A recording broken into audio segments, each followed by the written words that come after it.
नाशिककरांना बिबट्या काही नवीन नाहीये। अधूनमधून नाशिक शहरामध्ये बिबट्याचा वावर असतोच, पण ग्रामीण भागात तर बिबट्या हा नित्याचाच झालेला आहे। पण आज तब्बल 4 तास बिबट्याचा थरार पाहायला मिळाला आणि नाशिकच्या महात्मानगर परिसरामध्ये बिबट्याच्या सुटकेचं हे सगळं नाट्य रंगलेलं आहे। पाहूयात बिबट्याच्या सुटकेचा स्पेशल रिपोर्ट।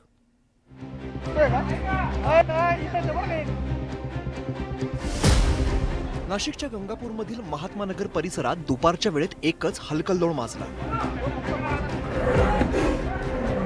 भर नागरी वस्तीत अचानक बिबट्याचा प्रवेश झाला आणि क्षणात परिसरामध्ये दहशतीचं सावट पसरलं। सुरुवातीला बिबट्याने 2 नागरिकांवरती हल्ला चढवला,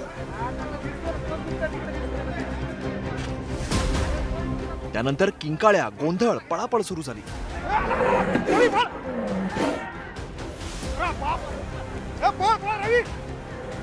बिबट्या आल्याचं कळताच लोक सैरावैरा पळू लागले।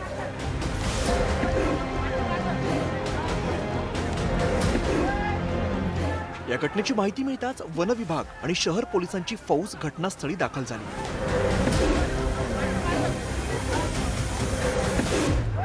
आणि सुरू झाला बिबट्याला जेरबंद करण्याचा थरार।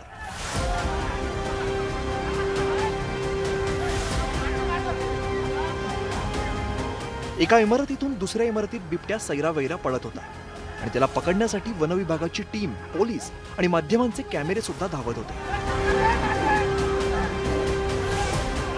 बिबट्याला पकडण्याचा थरार वाढत होता।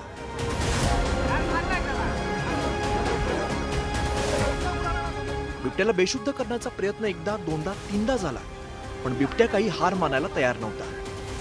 बिबट्या सतत पळापळ करत असल्यामुळे वन विभागाचे अधिकारी आणि रेस्क्यू टीम मधील सदस्य जखमी होत होते।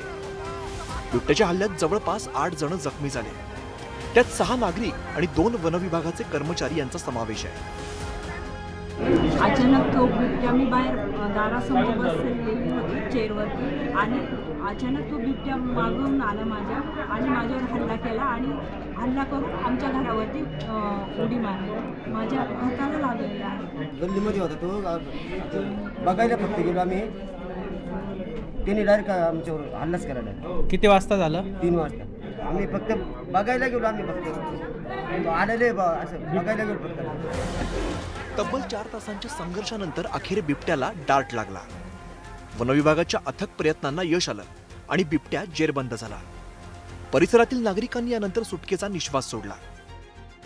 मला वाटतं आता आपण बिबट्याला जेरबंद केलेला आहे। सगळे आमच्या प्रशासन, सगळे अधिकारी आहेत, त्यांनी आपण बघितलं जाळी लावून त्याला सगळ्या पकडलाय, पण तरी त्यातून तो निसटला आणि त्यांनी 2 लोकांवर अटॅक केलेला आहे, ते सुद्धा जखमी झाले। तो 7-8 लोक या ठिकाणी, कर्मचारी ते सिव्हिलियन हे या ठिकाणी जखमी झालेले आहेत।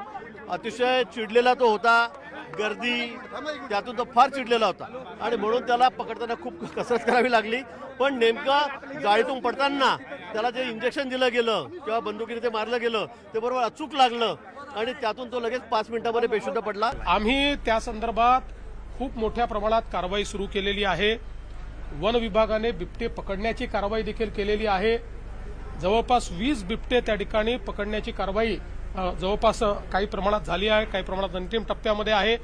ज्या ज्या ठिकाणी अशा प्रकारचा प्रकोप आहे तिथे ज्या ज्या उपाययोजना करता येतील त्या करण्याचा आमचा प्रयत्न आहे आणि निश्चितपणे येत्या काळामध्ये या बिबट्यांच्या संदर्भात एक जी काही आम्ही त्या ठिकाणी पॉलिसी तयार केली आहे त्या माध्यमातून लोकांना दिलासा देण्याचा आम्ही प्रयत्न करू।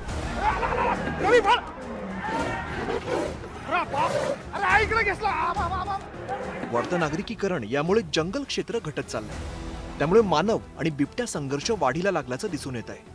व्हिडिओ जर्नलिस्ट हेमंत बागुलसह लक्ष्मण घाटोळ, न्यूज 18 लोकमत, नाशिक।